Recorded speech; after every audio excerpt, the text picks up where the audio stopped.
ब्रह्मा गुरुर्विष्णु गुरुर्देवो महेश्वरः गुरुः साक्षात् परं ब्रह्म तस्मै श्री गुरवे नमः। अखण्डानन्दबोधाय शिष्यसन्तापहारिणे सच्चिदानन्दरूपाय रामाय श्री गुरवे नमः। परम पूज्य परम श्रद्धेय अर्चनीय वंदनीय श्री सद्गुरुदेव जी महाराज, परम पूज्या श्री गिरी माँ जी, जिनकी कृपा से हमें जंगम तीर्थराज के दर्शन हो रहे हैं और अमूल्य प्रवचन श्रवण करने को मिल रहे हैं। सबके चरणों में हम सबका कोटिशाह नमन। आज बहुत ही भाग्यशाली दिवस है, 30वां देव प्रतिष्ठा महोत्सव याद आ रही है। शिलान्यास के समय कैसे कैसे यहाँ पर टेंट लगाकर हमने नवान पढ़ाई पाठ किया, संतों के प्रवचन सुने, शोभा यात्रा निकली और फिर वह दिन आ ही गया। बीच बीच में हम सो गए, अभी अभी सुन रहे थे तो दशम पीठाधीश्वर जी हमारे कान पकड़ पकड़ कर हमें सुमार्ग पर चलाते रहे। एक बार तो हमने देरी की तो एक जो रामेश्वर भगवान का विग्रह है हमने एक मेज पर ही सजाया हुआ था और उसके ऊपर रुमाल डाल देते थे और छोटा शिवलिंग एक परात में रखकर उस पर जल चढ़ाते थे। तो जब जाने लगे तो कहते ये रुमाल उतारो। मैंने उतारा तो महाराज जी बात करने लगे, कहो क्या देरी है। पता नहीं किसको कह रहे हैं महाराज जी। माता जी भी थोड़ी पीछे थे उस समय नहीं, तो बस कहकर और चले गए, कहते डाल दो। फिर माता जी ने पूछा महाराज जी क्या कह रहे थे। मैंने कहा माता जी महाराज जी ने रुमाल उतरवाया और ऐसे ऐसे कहते, बस कहते अब आश्रम बन जाएगा। तो महापुरुषों की वाणी में इतनी शक्ति होती है कि बस वो कैसे कैसे बात करते हैं, अभी अभी सुन रहे थे।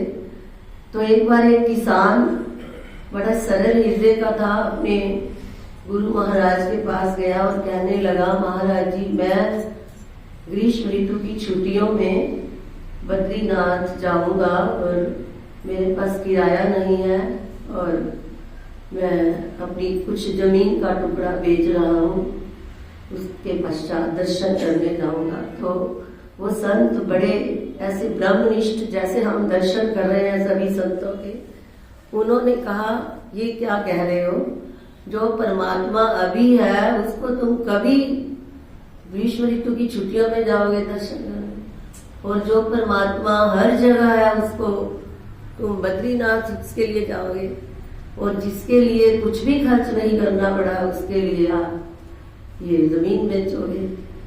तो फिर उन्होंने उसे इस प्रकार, जैसे हमें अहम अहम अहम इस प्रकार का विचार महाराज दे रहे हैं, उन्होंने इस प्रकार से उसे युक्ति बतलाई और उसकी ऐसी समाधि लगी श्रवण मनन निधि ध्यासन की, उसे वही दर्शन हो गया।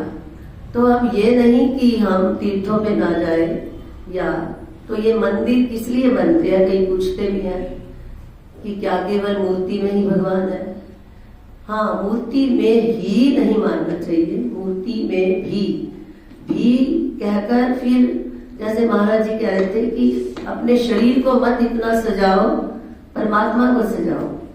तो ये हम सारा दिन अपने शरीर को खिलाने पिलाने सजाने में जो लगे हुए हैं, तो जो अपने घर पर लड्डू भगवान या इस प्रकार सा मंदिर बनाते हैं तो उस जगह का वातावरण इतना पवित्र हो जाता है। घर में ही हमें होता है कि ये पूजा का स्थान है, तो जो इतना बड़ा स्थान बनता है उसके लिए जब हम घर से चलते हैं तो ही हमारे मन में एक पवित्र वातावरण, पवित्र संस्कार कि हम आश्रम जा रहे हैं, हम ऋषिकेश जा रहे हैं। पहले ही ऐसे ऐसे भक्ति भावना के संस्कार उत्पन्न हो जाते हैं। तो इसलिए ये स्थान बनाए जाते हैं कि हमारे को एक अवलंबन मिले, जो हम शरीर में ही, मोह माया में ही, अपने रिश्तेदारी में ही सारा समय बिता देते हैं, वो हम भगवान की सेवा में बिताए, अपने आप को पहचानने में लगाएं। एक स्थान का बहुत महत्व होता है, उस स्थान पर कोई दुनिया की बात नहीं होती, उस स्थान पर आपका मन जल्दी एकाग्र हो जाता है। इसीलिए महापुरुष इतने कष्ट सहकर भी हमारे लिए ऐसे ऐसे स्थान पर जाते हैं। और सच में जब हम मंदिर, जब परमात्मा के एकाग्र चित्त से किसी भी विग्रह के दर्शन करते हैं, तो ऐसे लगता है कि सचमुच वे हमारे साथ बात कर रहे हैं और हमारा मन उनमें एकाग्र हो जाता है। तो इस प्रकार जैसा महाराज जी ने पीछे अष्टादशा में भी बताया था कि प्रतीक में व्यापक दृष्टि करें, उस परमात्मा को के विग्रह को जब ध्यान में अपने हृदय में ले जाए तो उसको हर जगह देखे। वासुदेवः सर्वमिति, ये सब कुछ वासुदेव ही है, सब कुछ राममय है। सीय राममय सब जग जानी, करो प्रणाम जोरी जुग पानी। फिर ऐसा करते करते कि वो सर्वम भी नहीं रह जाएगा, केवल वासुदेव, केवल शुद्ध ब्रह्म ही रह जाएगा। जैसे हम प्रथम वक्ता स्वामी जी से सुन रहे थे कि सगुण साकार के पश्चात जब तक निर्गुण निराकार में नहीं आओगे, तब तक आपकी दृढ़ ब्रह्मनिष्ठा नहीं हो सकती।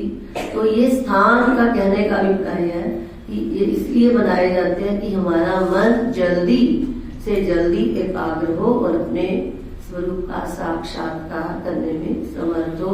इस प्रकार हम प्रतिवर्ष वर्ष में कई बार इन संत महानुभावों के दर्शन करें और अपने जीवन को सरल करें। इतना ही कहकर अब हम